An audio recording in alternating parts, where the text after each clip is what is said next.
var engang en pige, der hed Rødhætte. Hun boede sammen med sin mor i et lille hus i udkanten af den store, mørke, uigennemtrængelige skov. En dag sagde moren til Rødhætte, barnet: vil du ikke gå ind i skoven til bedstemor og give hende den her kur med mad? Hun er jo syg. På den måde kunne lille Rødhætte ikke sige nej.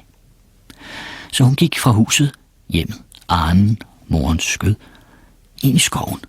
Mørkt, ukendt område, kommende ægteseng. Og da hun var kommet et godt stykke ind, penetration, mødte hun ulven, manden, dyret. Hvor skal du hen, lille pige, sagde ulven. Bæstet, penis. Jeg skal møde min bedstemor, kvindekønnet. Inde i skoven, skjult seksualitet, begær. Hun ligger i sengen og er syg, sagde den uskyldige Rødhætte.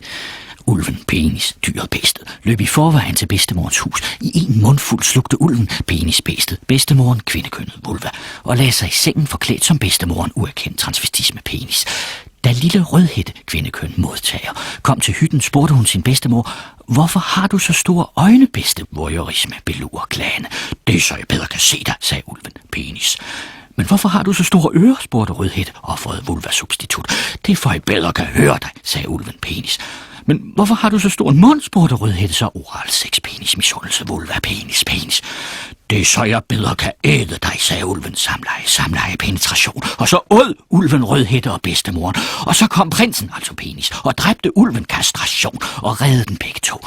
Og Rødhætte, altså vulva, opnåede almuens store drøm om den sociale opstigning og giftede sig med prinsen, altså penis.